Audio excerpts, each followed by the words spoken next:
Crafters, it's darling Craftolate or Raven here. Today I'm going to be showing you how I made this yummy Pusheen inspired compact. I think this is a super cute idea and it's completely customizable. You can use different background colors, icing, sprinkles, just have fun with it. Well, let's get started.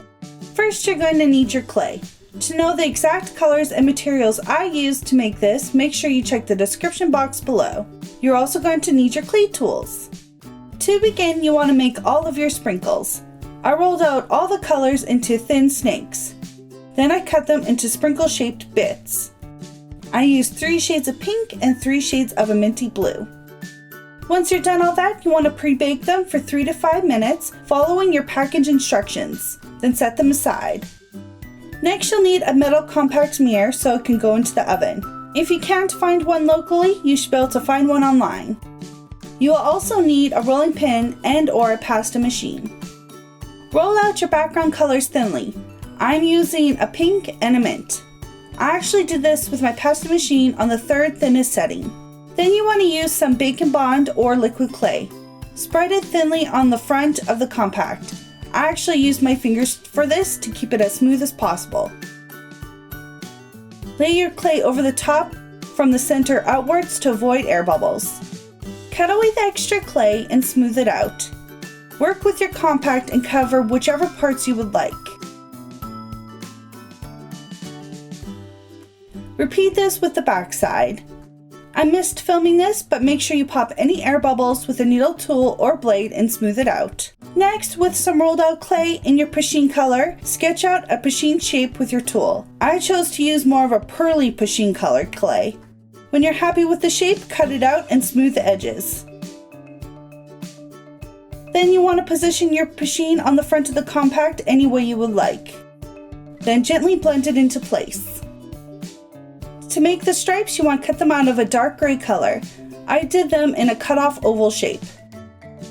Position them on Pusheen, trim any extra clay, and blend a little. For the stripes on the head, you want to use a very thin strip of the dark gray clay. You want to cut them into 3 equal sections, rounding off one end, and add them onto Pusheen's head in the same way. For the eyes, make 2 indents with your ball tool. Flatten balls of black clay into the sockets. I lightened my black clay a little by adding some gray into the mix. For the mouth, you want to roll out a very thin snake of your black clay mixture. Cut 2 even small sections. You want to make a U shape with each of these little pieces and then arrange them on Pusheen's face to make a W shape. With a slightly thicker snake, you want to cut out 4 pieces for the whiskers and again put them in position. For the donut, gently flatten a ball of your donut color. Make a hole in the center with your ball tool in the front and the back, and then make sure to smooth out the hole. Using a larger ball tool, make a space for the donut on Pusheen. You can also add some Bake and Bond for extra security. Then add on the donut. If you want, you can texture and shade the donut. I chose to texture it only with a toothbrush I only use for clay. For Pusheen's arms, make a small rounded log. Cut it in half, then add them both to Pusheen's body. Once you have them in position, blend them in place. To create the icing, use some liquid clay and chalk pastels or other pigments like Perlax. For the donut, I made a darker mint color. I did this by adding some Fimo Deco gel to a little bit of parchment paper.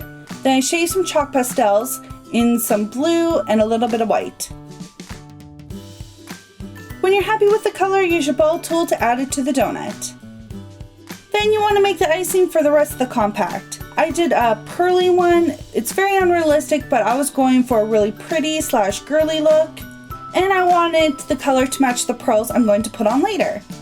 To make it, I used some more Fimo Deco gel and a Perlax in micro pearl and a little of interference gold.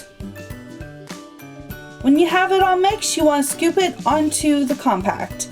Then you want to maneuver it into any icing design you would like. When you're happy with how your drizzle looks, go on and put on those pre-baked sprinkles. I used 2 shades of minty blue and 1 pink on the front and the opposite on the other side. Repeat the same process on the back of the compact. To clean and smooth everything out, use some acetone or rubbing alcohol with some cotton swabs. Be sure to use a new swab for each clay color. Once you're done, it's time to bake, and you want to do so according to your package instructions. When your compact is cool, you can glue on any embellishments you would like. I used some E6000 glue and flat back pearls. You can add them wherever you would like with just a little bit of glue and by holding the pearl in place for a little bit. After you have all your pearls done, you want to let all the glue dry completely. Then you can glaze. I recommend a polyurethane or very thin gloss varnish and a soft acrylic brush. I did 5 layers for extra shine and protection. Once all your glaze is dry, you are done. This is how my compact came out, and I am really happy with it. I'm just in love with the color palette I used, but as I said, you can customize this however you would like. To earn 2 extra entries into my giveaway, make sure you entered on the original video and answer this question. What is your favorite icing or topping? Let me know in the comments. Thank you all so much for watching. If you like this video, please give it a thumbs up. Also, it would mean a lot to me if you followed me on all my social media. All of those are on the screen. Don't forget to subscribe to my channel for more crafty goodness and fun. And I'll see you guys all soon. Bye! To learn more about the giveaway, make sure you check the description box below. If you missed this, you can check it out by following the link in the description or by clicking the screen.